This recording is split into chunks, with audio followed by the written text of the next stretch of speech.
this is Connecting with Influencer panel at Siege. This panel was one I decided to fill out because it's something that, as developers, we know how important streaming has become. It has become a very key piece of a marketing campaign that a lot of people just don't have a full grasp of how to handle it properly, how to reach out to streamers. And I wanted to bring together a lot of people who are experienced with this perspective and help them share experience so that it can make things easier for both sides of the equation, so that you can find the right streamers and influencers for game you're working on, as well as make it easy for them to go through, find the information they need, and be more interested in what you're working on, and make it as much of a win-win for everyone. So I'm going to just go down the line, let everyone introduce themselves.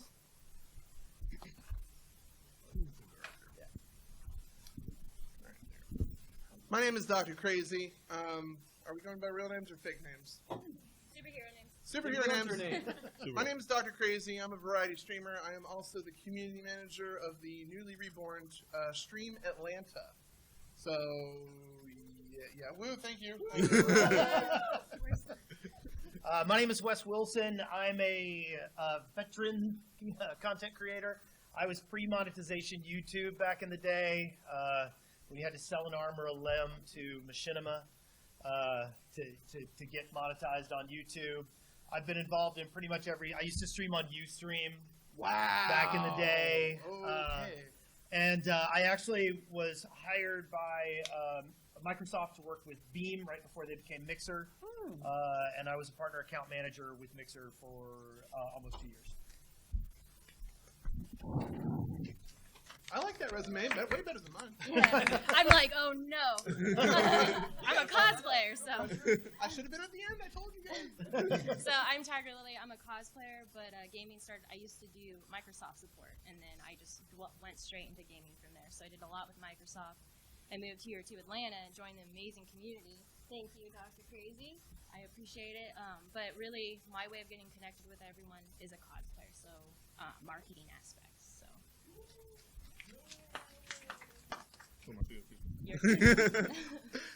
My name is Levoski. That's both my superhero name and my actual name. So use either one, doesn't matter. You're not supposed to know. I am a moderator for Stream Atlanta as well. When we brought Dr. Krazy in, I just offered my assistance however I could pretty much for him. Before that, I did esports general management. So my experience with influencers comes from bringing them onto the esports side of things. So, esports. And I'm Kat DeShields Moon. I'm the PR and Partnerships Manager for Skillshot Media, a community-driven esports company. Before that, I was a video game journalist and indie PR consultant. And before that, I was a newspaper reporter before newspapers sadly became things of the past. I'm so glad I wasn't last. A moment of silence for Krazy. All right, and this one's going to be a much more open question one to help you answer your questions. I'm going to do 2 questions to kind of help get the ball rolling and everything, and then we'll deliver out those questions afterwards. First question I'm going to open up is, what is it you look for when someone's reaching out to you to get involved in either your influencer campaign or they want to sell you on a game? What is it that you're looking for when they're reaching out to you?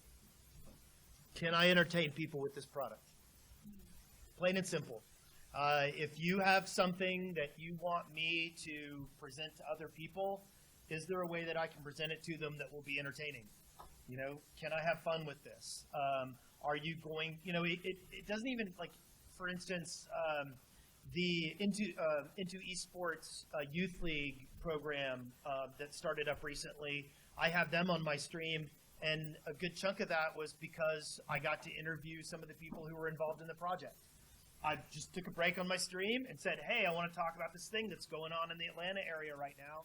This is something you want to take, and I got to interview them. I was able to entertain people that way. It was different than my normal stream, but that's all. The only question I really need is, can I entertain people? Yeah, mine's community driven. I love going to conventions and connecting with developers there, and that's where I get all my keys and how I'm able to play the game, but it's just community. I want interactive games. It's how I get the viewers. It's how I get entertainment and really good products for everybody, but I'm looking for community. For myself, from a managerial perspective, because there's so many influencers I end up working with, it has to be a product that I feel like is appealing to multiple individuals. So some people, only play one game, and some people are variety streamers. It just depends on the influencer themselves. But is it something that they're going to be enjoying for an extended period of time? How long do you want them to stream the game? What kind of perspectives are you trying to get from each one of the influencers? Do you want feedback from them? Some of them want to give feedback, but others people just want to, have a good time. So it just depends on what you're looking for as a developer. If you want feedback on the game, influencers can definitely provide pretty insightful information for that. In real time, Yeah. embarrassingly so. Yeah. Let me piggyback off that because these guys said community, and that I guess mine's a little bit more self-centered. If you're coming at me with a product, I want to make sure I can enjoy it, because if I can enjoy it, I'm in my element, I'm in my game. I can be myself and spread my fun to my community. So first, it comes to me as a gamer. If I can enjoy your game, you already did the best part. You've appealed to me as basically I'm just your megaphone. If you can appeal the megaphone, you're it's pretty much downhill from there. So if you guys have that dream, that aspiration to make a game, if you can just appeal that one right person, whether if he's a content creator or not, y'all are already doing your job beautifully. So my perspective is a little bit different in the fact that I am not an influencer, as the illustrious people on this panel, but do a lot of work as the go-between, working with indie developers who want to reach the influencers, games journalists, stuff like that.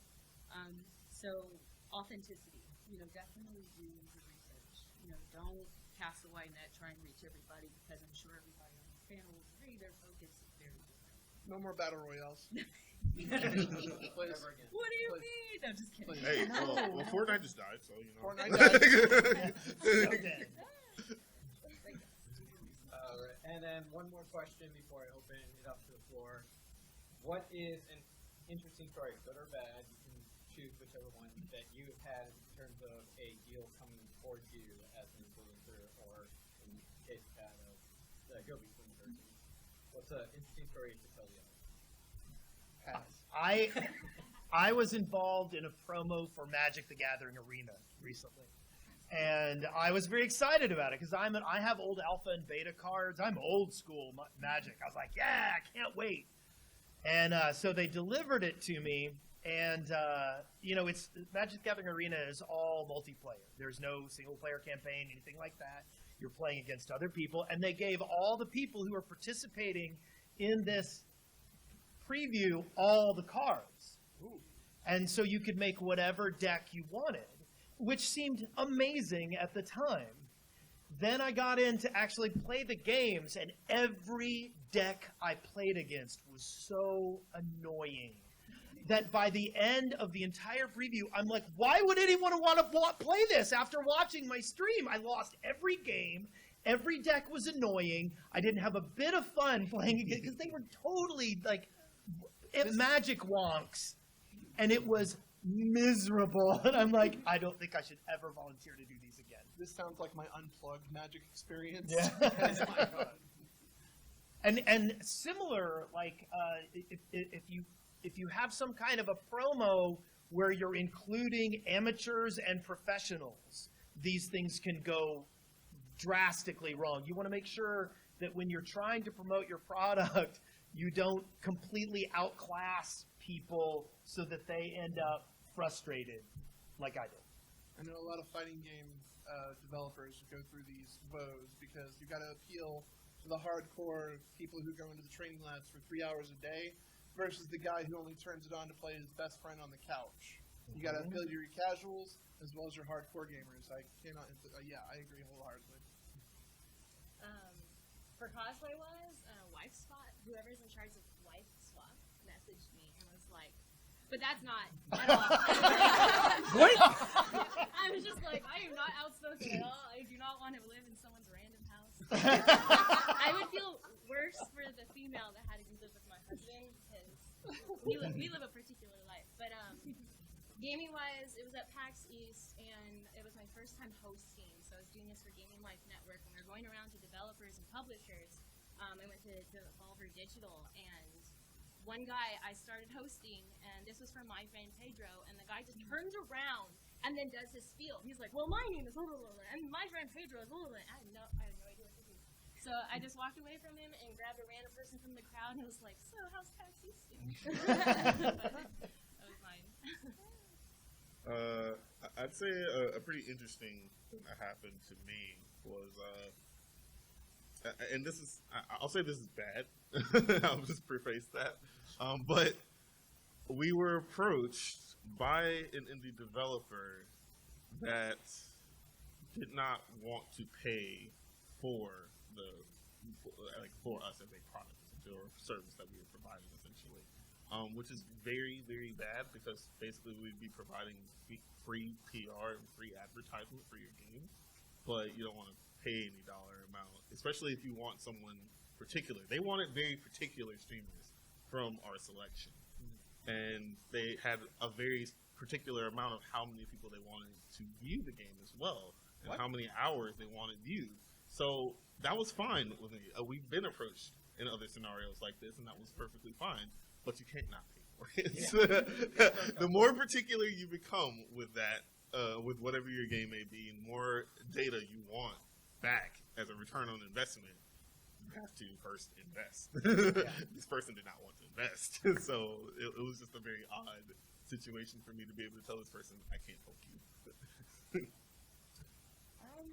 So as games press, I'd say one of the more memorable things indie developers done to get coverage was postcards.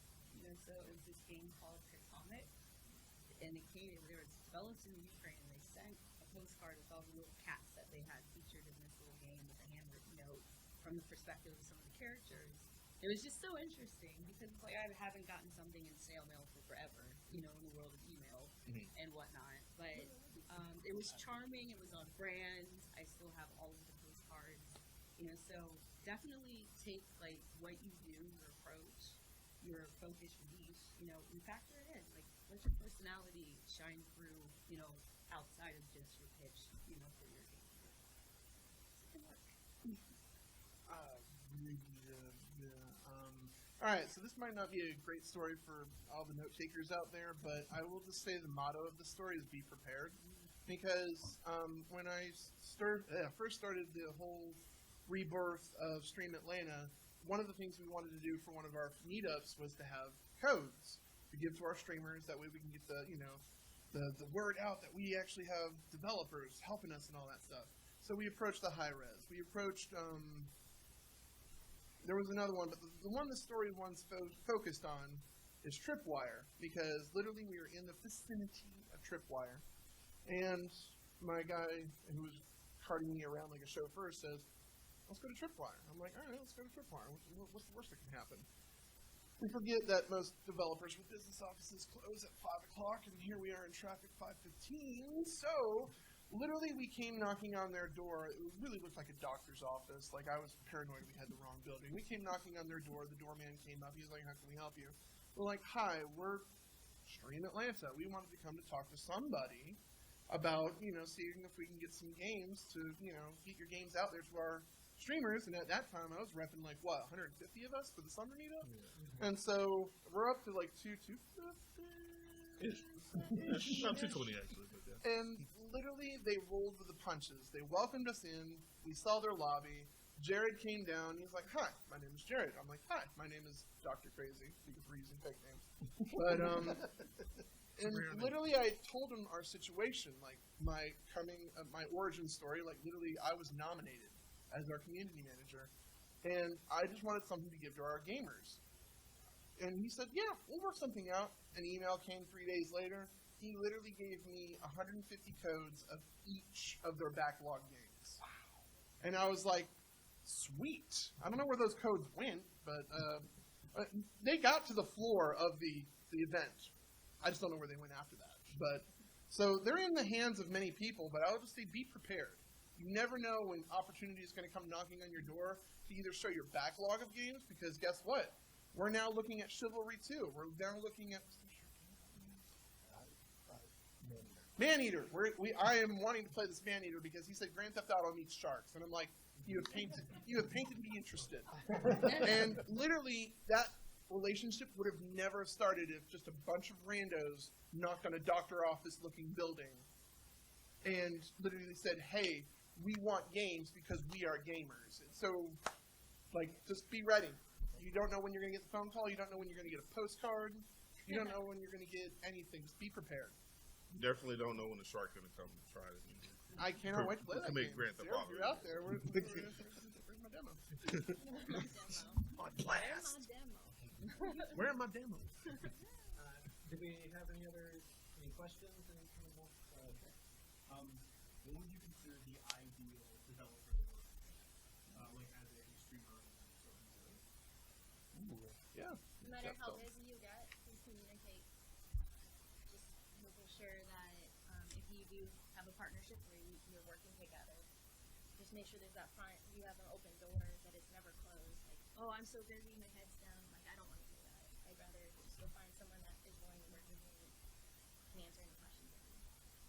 Having been in the industry, I actually am more sympathetic to the "I have no time, my head is down" thing, because I used to do a game design interview show called Core Elements, and I used to interview game designers, and one of my favorite questions to ask was, "So what have you been playing lately?" And almost every game dev on the planet says, "Play games? What? I don't have time to play games. What are you talking about?" The correct answer back then was Skyrim. but it's one of those things that, like, the main thing is just be able to communicate. I left Microsoft last September, and I've been in a job hunt, and I've been amazed as a grown man how many companies do not respond to job applications. Yeah. They put an email out. They're like, send it to this, put this in the title. I'm like, okay, and then it's just ghosting.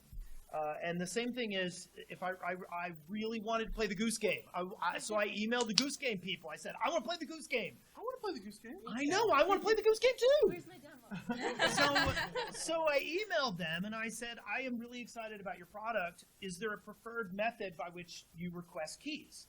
That's another thing I try to do. I try not. Real hard to work with. Well, I try not to email and say, hey, can I have a key? What I say is, hey, I'm interested in a key. What's the best path? Because some people prefer to work with like Keymailer or Woovid, or they have a specific department or a specific person who handles all these things. And it's my way of saying, hey, you've got a process. I'm interested. How can I participate in your process? And I haven't heard back from the Goose Game people. And I haven't followed up. And I said, I really want to play the Goose Game. So don't be available to reply, even if it's to say, I can't reply right now. It's better than that goes. Yeah. Because as a streamer, you have so much going on. You're just gonna go somewhere. You're just gonna look somewhere else. Yeah. But as far as like what I'm looking for, as a content creator, I tend to look for games. Number one, there's a difference between a game that's fun to play and a game that's fun to watch. Okay. So a lot of times people have come to me with really great games to play, and I'm like, I can't really do anything with that, But you can spice it up. Like I said, hey, I'll play. One time I played Total War 2 with the community managers, from that company, Creative.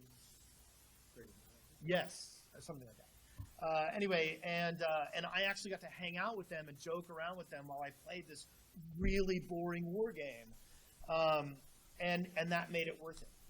So being open to being flexible, finding some, and I mean honestly, like I'm sure some of the developers wouldn't mind chit-chatting with some people on stream. You might be giving your employees a chance to get some recognition for their work that they might not normally get. So yeah, flexibility, willingness to work with me. I mean, obviously, if they can do some promotion also, like ideally, if I'm promoting your product, you can promote me on your Twitter. We've got a match made in heaven. So, I was actually going to speak on that. Cross promotion was actually what was going to be the best method for me, especially from an esports company side of things. If you ask an esports company, hey, we want you guys to do a segment of your streamers and stream our game for this amount of time, cross promotion is the best way to advertise something like that, because you can say, hey, this team is going to be doing playing this game on their Twitch team, and like you can watch any amount of their streamers that are going to be playing it for this amount of time. Like, and the esports team will be able to also do that cross promotion on their side, because they'll have their range of followers, their range of viewers that they already hold in the first place. So depending on how you want to do your cross promotion, you can even get really interactive with it, which is the best method. I say go with the Dead by Daylight effect, which is when developers join the chat, and then they'll just drop keys in there, and they'll just drop a key in the middle of it and just like leave it to the rules, like, hey, whoever gets the key gets the key. So I like that method though, because it not only does it make it an interactive experience between the influencer and the game developers, but it also creates a sense of community with the people that are viewing it as well. So if you want to make a full community, like it's going to take everybody. Like it can't just be the developer and the streamer. You want to get involved with who their viewers are as well, and meet them where they are. So go to their stream as well. Those are all excellent points. Kind of echoing what Tygarlily and Dr. Krazy said in terms of being responsive and being prepared. Make it easy for us to get to information.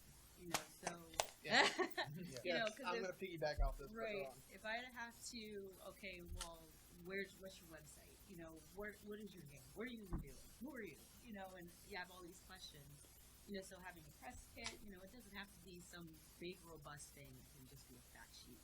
Links to all your social handles, your website, throw some images, if you got a demo, if you got a YouTube trailer, just having it all in one space so I can quickly get to that information and go through it, makes a world of difference than me having to go and hunt it down. Piggybacking off that, as a peon who watches E3 expos from the comforts of his home, whenever I see the Idea Xbox or whatever the PlayStation equivalent or whatever the Nindies, is that what they're calling the Nintendo? Whenever you have your trailer being played, I need you to have your title visibly seeable in that trailer of the trailers, and I need you to have a fun, easy social media for me to find on Twitter. You have no idea how many times I see an awesome 2-second clip on Nindies and Idea at Xbox, and I'm like, I must see this game so I can play it, get in contact with people, and it's just a ghost.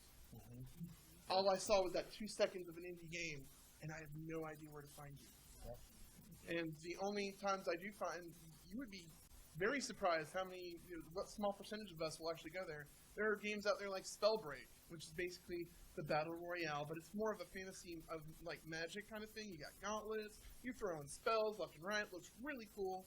It definitely breaks the mold from the Battle Royale genre, but it is still a Battle Royale. And then there's a game, people go unemployed all the time. And some of these developers that go unemployed, they go rogue, they go make their own games. There's a game out there called Omno, or Omno? It's O-M-N-O, don't quote me on this, but because I saw that one trailer on this one corner of the internet, and I found out the name of the title, sure enough, he has that search word easily findable on Twitter, and I now follow that Twitter. Because now I want to follow that game. Also, people aren't going to consume the way that you make your presentation, the way that you want to make that presentation all the time. For instance, I really, really hate when I don't watch previews to anything I know I'm going to participate in, okay?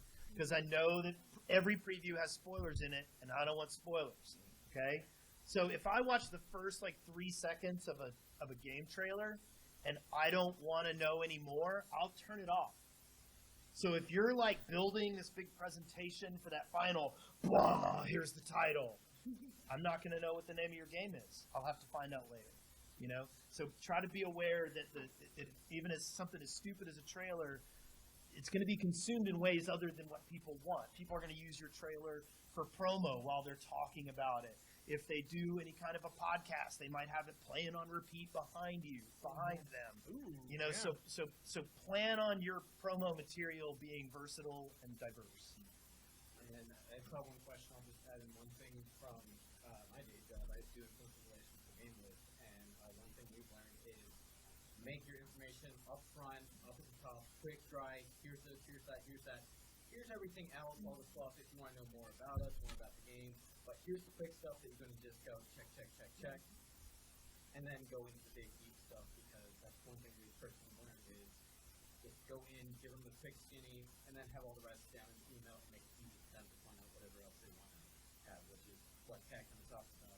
It's one of those I've personally seen the difference between. And if you want to get creative with your stuff, if you have some beautiful graphic art, like some of the very famous companies in this area, provide this image with the layers intact. That way somebody can steal the chicken and put it in the corner of their screen, you know, while they're playing. You know, these kinds of things might seem silly, but you're allowing people to do your promo for you. Yeah, press kits are very important. Yeah. Sure. And we had a question over there. Sure. I was just wondering, in developer experience, do you think it's influencers to bring customers to the product and bring them in coming in millennials and younger parents, or is it ever going to spread into Gen X and I'm Gen X. Yeah. I'm a Zennial. we're out of the norm? Well, you know, Past millennials. I just don't see, like, the thing is that most influencer marketing is word of mouth, and when the Gen Xers decide they want to share something, they share it. They just don't do it in as much of an influencer-oriented fashion. I'm like a hybrid between Gen X and millennials. I like to call us Zennials. I saw that article and I'm taking that. But yeah, it's pretty much by word of mouth. Like anytime I'm at a community at one of my meetups, if I'm playing a fun game, I'm probably being a loudmouther about it, because I'm getting back into the Zelda franchise, because I mean it's a AAA title, mind you, it probably has no place here, but I that Link's Awakening, man, that and now who wants to play Breath of the Wild again? This man. So. Hire us, Nintendo. Hi, Nintendo. From my perspective, being a millennial, probably not. It's not going to really slow down. If anything, I would actually foresee it increasing over time, as it has exponentially. It's just where they view content. It's where they go to view that. And obviously, when you're doing promotion or when you're advertising anything, you're going to slap that advertisement wherever people are going to see it. And since Twitch, Mixer, YouTube, all of these platforms that we have for streaming are where influencers are, that's the best place to put it for your promotion. So I don't foresee that slowing down, or at least I don't see a reason for it to. I can imagine some Facebook influencers might be for our generation, you know? I was gonna say it depends, because I wouldn't expect everyone to be on Instagram. It's my tool, it's my powerful tool. But I also have good conversation orally, so I'll go there and speak about the games I really enjoy. So it depends on how you want to see exposure and marketing. So millennials, Instagram, yes. But if I wanted to speak with the Gen X, I'll throw out the YouTube video and they understand. And I'll show them the game. She had to confirm that they do like it. I just had dinner with my family, and I've been keeping all this gaming and cosplay quiet. It's been my thing. I've been really embarrassed with my family. I grew up that way. But recently, they wanted me to pull my YouTube video. They're like, "What are you doing?" I'm like, "I don't know. You want to see?" And then, so I showed it to them. And then now my aunt's probably going to go to work. She's a nurse, and she'll be like, "Oh, I saw this on YouTube. This game. My niece was playing it. It looked like a lot of fun." So like that's the family touch towards it. And then I have a lot of Gen X viewers actually. They just come by my Twitch and hang out. I'm a chill streamer. That's the kind of vibe I get. They come by and they hang out. So it is. I think influencers are so powerful when it comes to the different generations. And it's been a very uphill thing for our generation too. When I was podcasting and pre-monetization YouTube, we had a 10 million view YouTube video with 6 million unmonetized views. And I went back to Thanksgiving and I said, look what we did. And the only people that were impressed were my nephews, you know? Yeah. Yeah. And then once I got hired by Mixer, all of a sudden, oh, Wes is making it. I'm like, I was making it a long time. Oh, look at you, sweetie. You with that micro. That's when you show. That's when you show them in the game. Like this was it. This is what got me there. That's two hands. I think you did a first one. Hey, I am Gen X trainer, so we really did a lot. Oh. So I want to ask you guys this because there's a whole bunch of people out there that are making games that are coming out late, 2020, stuff like that. So when do you, if they wanted to get your attention and have you stream their game, when should they start talking to you? How close to the release of the game or something like that? When do you want to hear from them? I speak this one from a little bit of experience. A new game recently came out called Indivisible by this team 505. Lab They're Zero. the publisher. They're the publisher, but it's Lab Zero Games, I think. I think it is. I knew these guys from their pedigree of Skullgirls, the fighting game, and so to go with your question, when would be a good time to present themselves? Is I would think either a nice trailer, maybe, and or a demo, because Indivisible's demo was very nice, compact. It showed you what we could do, and then that's literally everything they made. That's literally everything they made, and it took them 2 years in development to get the final product that you see yesterday come out. And so I would definitely say a playable demo or a beautiful trailer, they showing off a lot of stuff. That way I can keep on coming back to that trailer and getting myself rehyped for such an indie game, because I will do that with some of the indie titles I've been seeing floating around, especially from the idea Xbox and the Nindies. I still play those trailers over and over again. They're on my favorites for a reason.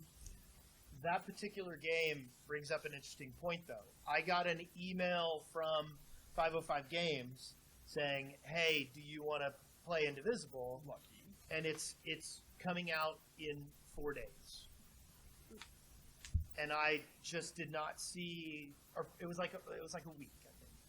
I did not see any way that I was going to be able to schedule that with my work with Siege, and because I had some stuff planned already. If you're going to be trying to use influencers to promote, as long as it will not give away your stuff, give them at least 2 weeks notice on, hey, we're interested in doing this promotion in this window. And that's another thing I want to push to people. We're a flaky lot a lot of times. If you say, hey, I've got this game, do you want to stream it? We'll be like, yeah! But you need to tell us when you want that done. Yeah. Don't mince any words. If it's okay for us to play it whenever, that's fine. You know, I'll play it whenever. I still have a key to Atlas that I have not yet activated. I still have the key to Spellbreak. I haven't played one game. Yeah. Better now. Play it now. But Yeah, but fair. like Oh, it has controls. but like when I was working with Mixer, what I would do when we would get keys for our partners is I would say, hey, everybody who's interested in playing this game in these days for at least this amount of time and is willing to provide a link to their social media promotion upon completion of this set of tasks, please fill out this form. And I really recommend that.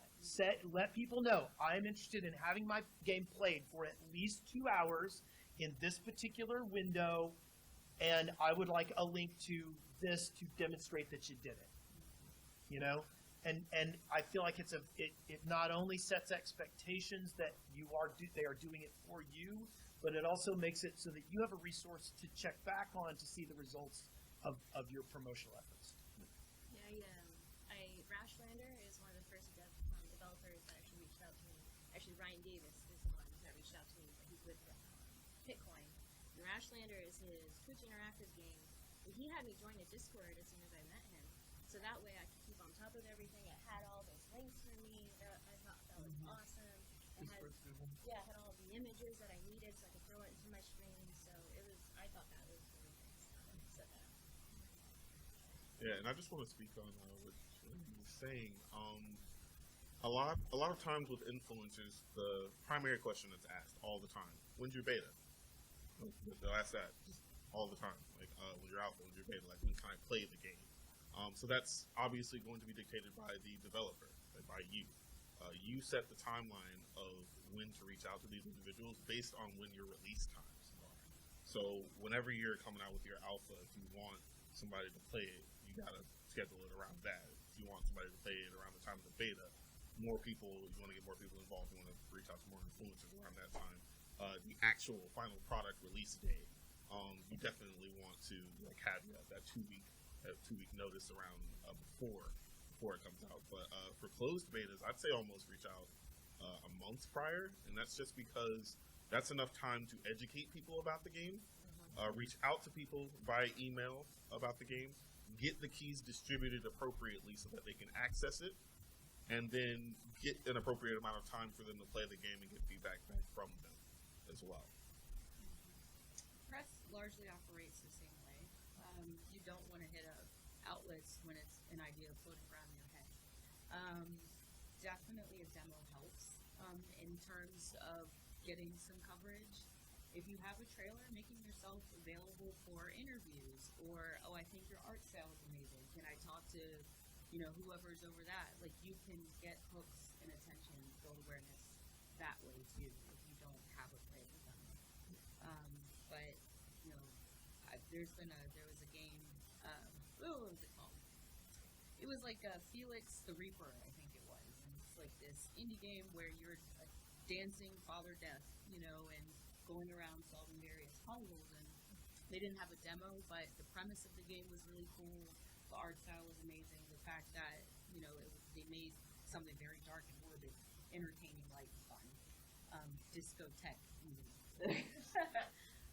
Was enough to be like, hey, I want to talk to you more. How did you come up with this? Like, what was your thought process? So that's another way that you can do it. You don't have an actual thing. And I have two quick things to add in before I go on to a question over here. For streamers, because I've seen this happen and float around sometimes, send VODs of your play. Sometimes there's so many things going on that some are going to get slipped through the cracks and all that. Just make sure they are aware of it, and we'll definitely remember the ones who send in those VODs, because that makes their job easier to help promote you, help see that feedback, help see anything that's going here. And the other thing I wanted to add is that from my personal experience of discussing with influencers, a month is definitely a great window to shoot for, especially during the end of the year when there's a lot of events, theme months going on, especially. At least a month, and make sure it's a fit for whatever thing is going on, or if they can jiggle it around a little bit, maybe a week earlier, a week later, depending on what it is, the situation, and so forth. Be aware of they have things going on they are preparing for, as well as if you give them that month, they can help start shipping, especially for our streamer, games that are like yours to help build into that direction and build a community that is interested in what you're about to do. Yeah.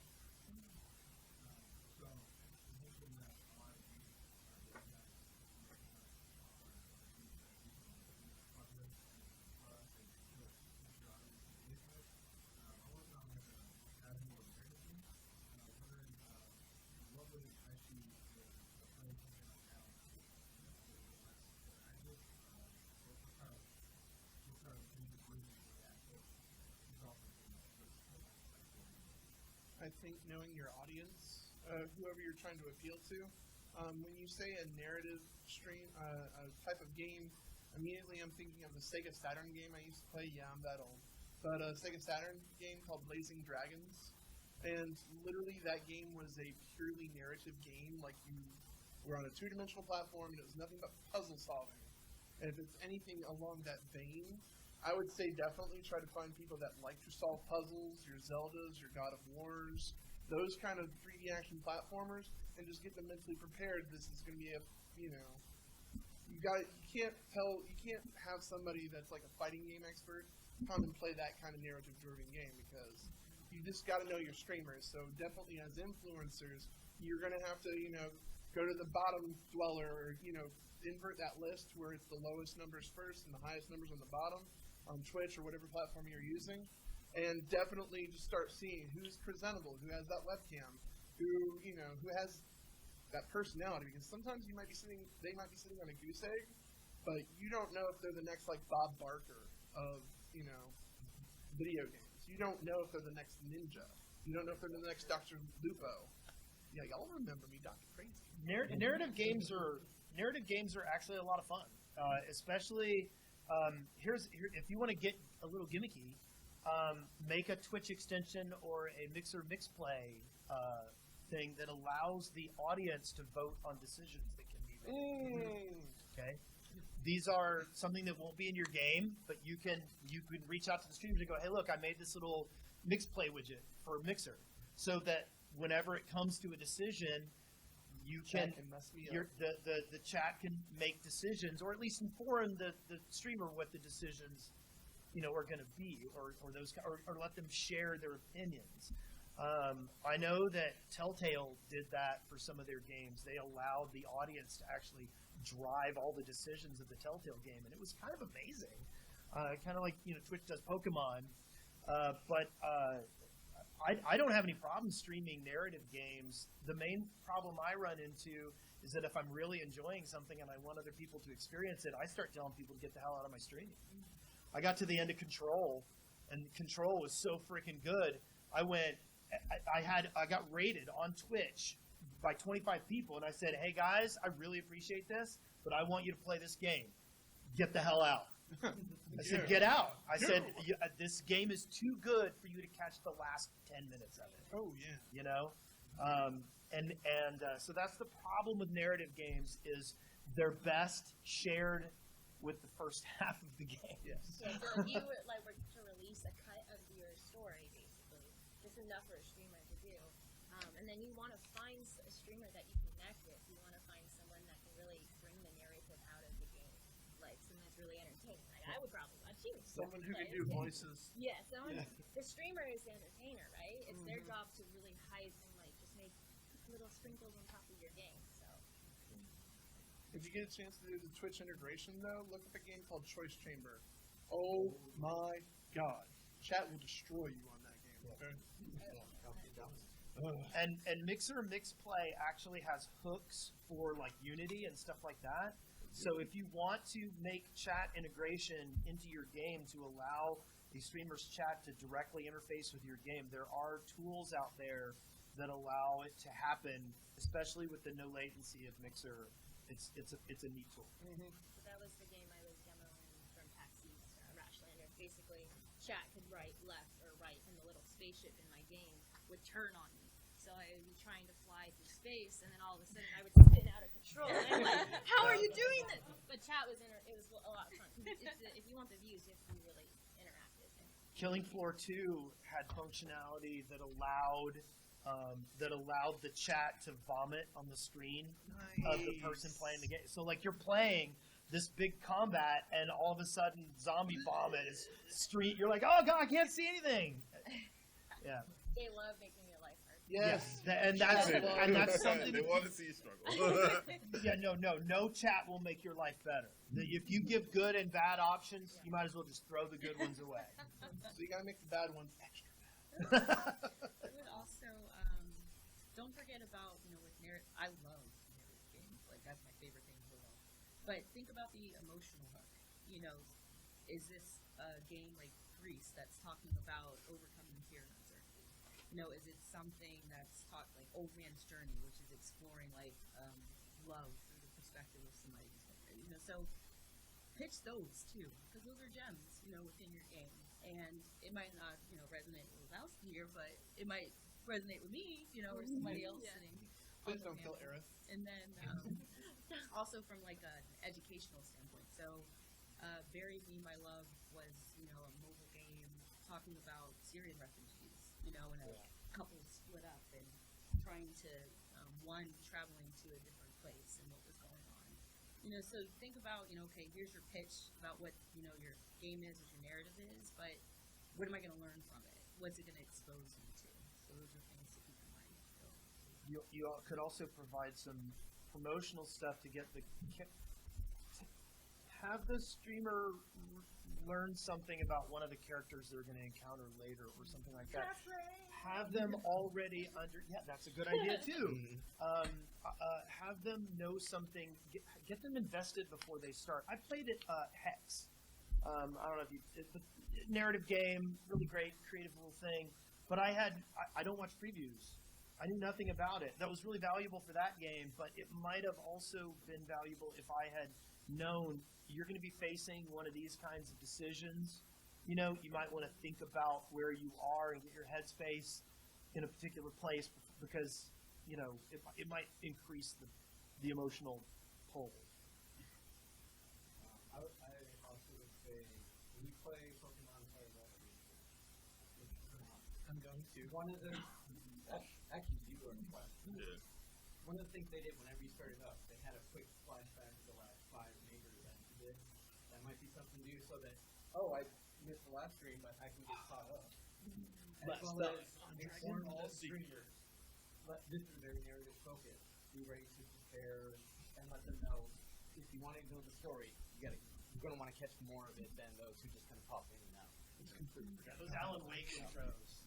Yeah. Those were great. It broke all the sessions up, and then every night when I started Alan Wake, last time on Alan Wake. I love it. I love it. Like Wolf Among Us was a really good one too. Yep. And it's good if your game, like she said, if it has a theme to it, to find the best time of the year to release it. If it's spooky, around Halloween. Do we have any other questions from audiences? Hit us with these questions, guys. I'm ready. I'll present an idea that I get confronted with a lot. You know, it's the whole why don't we get Ninja to do it thing, or why don't we get PewDiePie to do it thing. And it's something that a lot of people face. Why don't I just get somebody really big to do this thing? What have I got to do? How much money do I need to get PewDiePie to stream my game? You know, and yeah, you can get it. But there's a real value for small to medium influencers. You can get them involved. You can get a significant, and you may not have the exact reach. You might not reach the 8 million PewDiePie subscribers, okay? But 6 million of those PewDiePie subscribers stopped watching PewDiePie videos 5 years ago. You know, it's way more than 8 million, isn't it? Yeah. It's way more. Yeah. Anyway, but the other thing to think about when you talk about engaging influencers is if you can get somebody passionate about what you're doing, that's more valuable than somebody who just does the song and dance you want them to do. If you can get them excited about what you're creating. I know High Res has an extremely passionate, player base that is really excited to directly interact with that company. And because they engage them and say, hey, no, come in, let me show you this, let's do that. That extra effort they put in and the amount of passion that the people that they engage have for their products comes out in the streams. And and I'm sure they could pay Ninja to play, Realm Royale, but I'm not sure they would get the kind of investment that they can from a large number of mid-tier streamers. There's value there.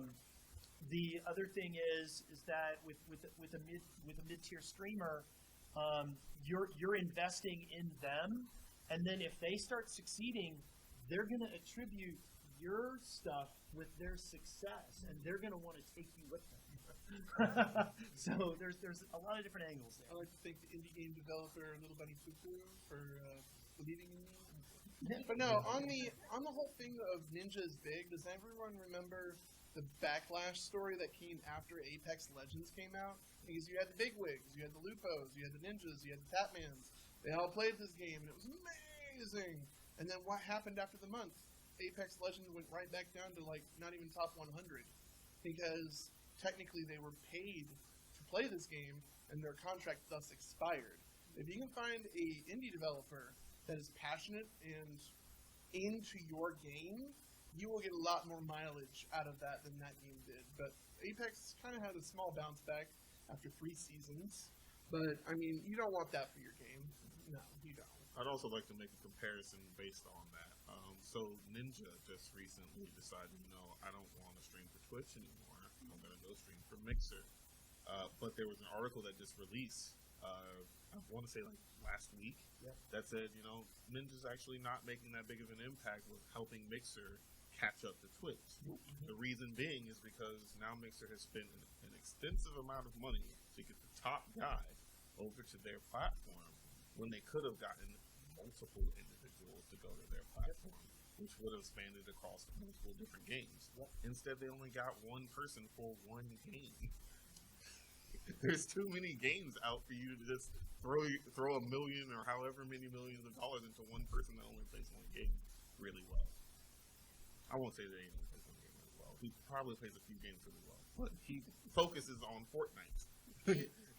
He is paid to play Fortnite, and so that is what he is going to go towards. And so all Mixer has done is bring Fortnite individuals over, somewhat 14,000, 15,000 each time that he streams.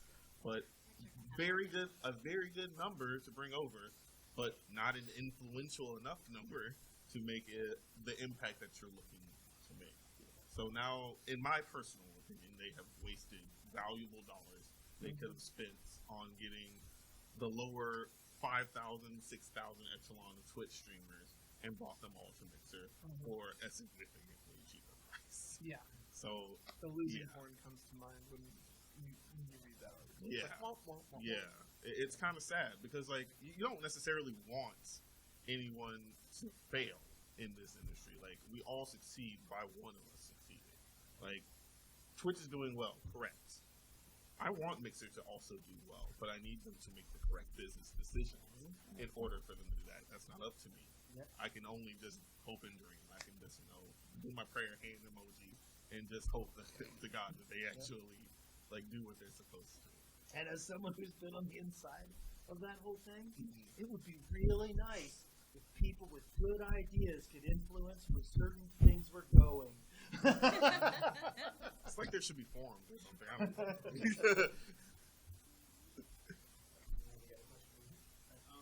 What's the best way to cultivate relationships? For anyone that seems like on status where they look like a DLC or a release or a character or I've seen some stuff like YouTubers like Alcest from Odyssey. What's the best way to get people to really hype up the place and really focus? If they're 21 and up, beer. I mean, appealing to vanity is a very effective tool. But I, really, if I think it's like what was stated earlier. If you're taking an interest in me and what I'm doing, and you're like, hey, I like your streams. I'd like to join in. Will you let me know when you're streaming? And being that, like having somebody from the studio in the chat, to hang out. These are all really, really good ideas, but mostly it's just communicate like you would want to be communicated with. If you had somebody that said, look, I've got this piece of music, it would be really great for your game, you would want them to talk to you in a particular way in order to facilitate that and just, make sure that you're communicating with people the way that you would want to be communicated with and involve them, share with them, say, hey, look, I got this thing coming up. We're going to be releasing a trailer on the 13th. Is there anything I can do if you want to do promo with that? Would you be willing to play it on your stream? Stuff like that. Do your research. It's a second what Wes said. I did a review for What Remains of Edith Finch. God, it's so good. And then it's so good. Just play it all in one sitting. I will. 12-hour stream. But so it was one of the developers for that game, and he went off to do his own solo project. His name's Doug Rogers. He's amazing. So he sends me an email, and he's like, I saw your review for What Remains of Edith Finch. I really liked it. It resonated. He pulled out certain lines that he really liked. So it's like, oh, you really read the hell out of that. You did your reads like based off of the other reviews you did. I saw that you really like games like this. So would you mind checking out my game Legendary Gary? And I was like, you put a lot of work into putting this pitch together. So yes, but also the fact that you were involved with What Remains of Edith Finch. So hell yes, So if I was a developer, how would I get your input? How did they contact you? How did they find you?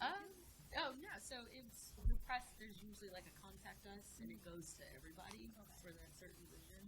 And then, my email address and handle is always floating around. So I think this one's like via Twitter, the direct message.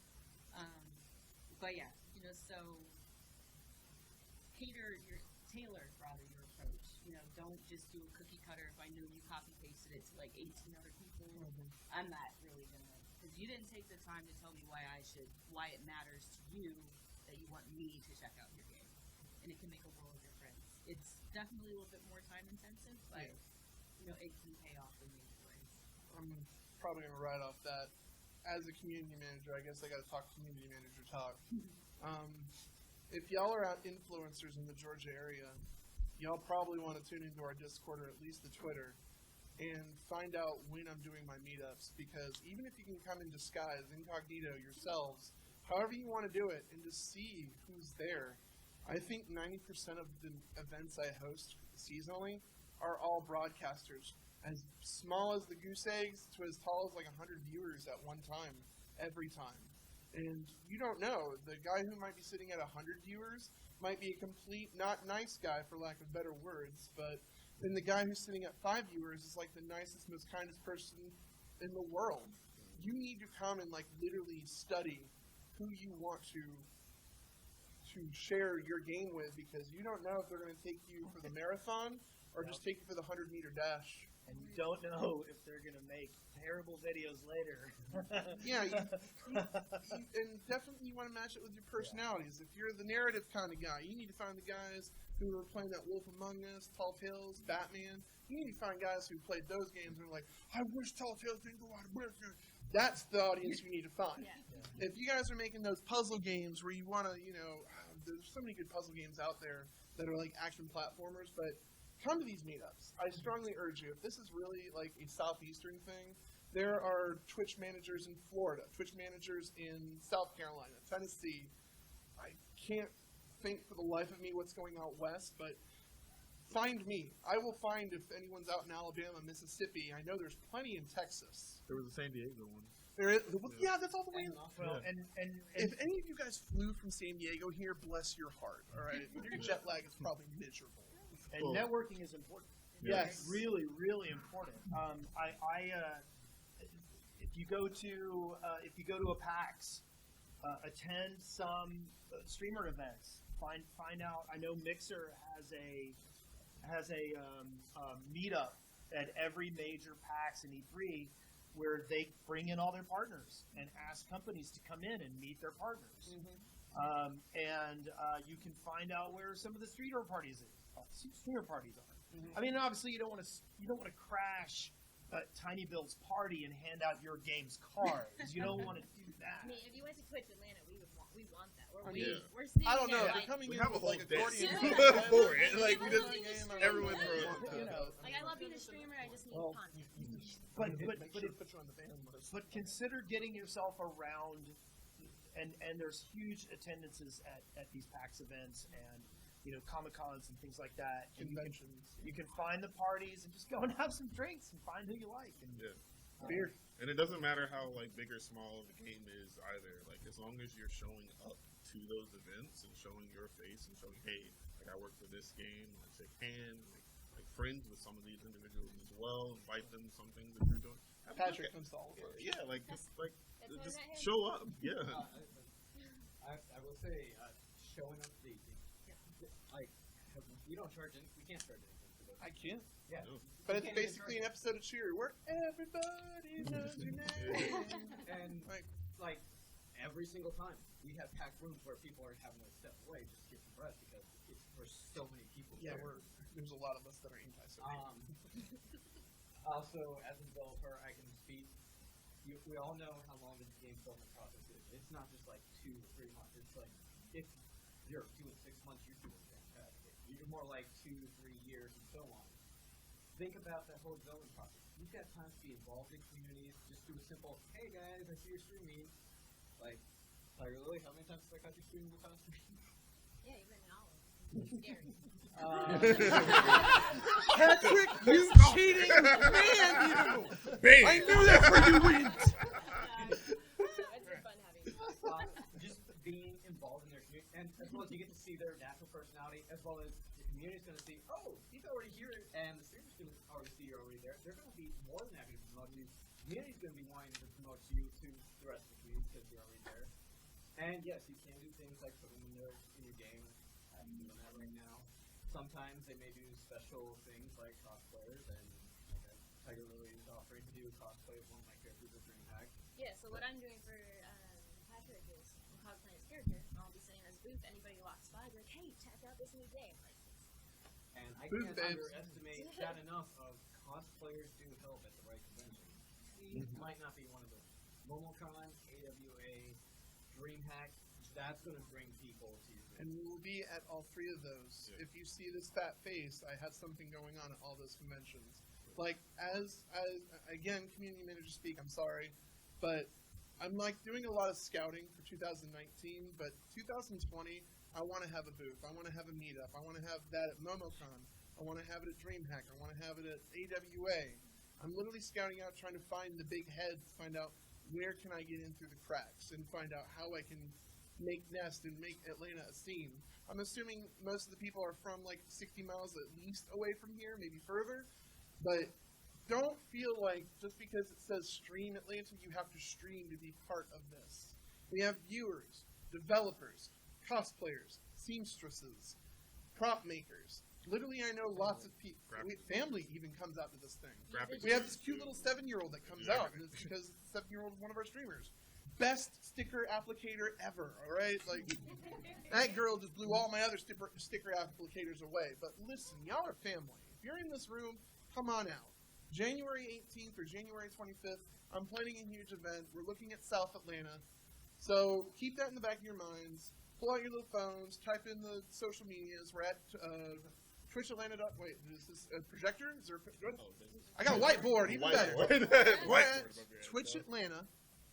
And that's for the Twitters. Yes, I couldn't change the social media, but we are branding ourselves as Stream Atlanta because I don't want Mixer, YouTube, Facebook, Twitch, whatever platform you come from, to be a problem. We all stream in front of a camera for a mass or little audience. For the Discord, it's discord.gg/Stream Atlanta. You have to go to the welcome page, assign yourself a follower or industry role. I'm assuming you guys are all industry, so industry role. And then you'll have the entire list open up. Please use our intro. Be like, hey, I'm an indie developer. I mean, you can plug yourself if you want to. But, but this is y'all's open invite. Like, I'm a community manager. I'm accepting all walks of life. Just don't be a creeper, okay? Just And just interact and be part of the community. Like, sure, you won't fit in with every community. You'll find the one that fits for you. Get involved in it. You're just as important as anybody else in the community. So, be a part of it. And 3 minutes over time. So. Thank you, everyone, for coming out.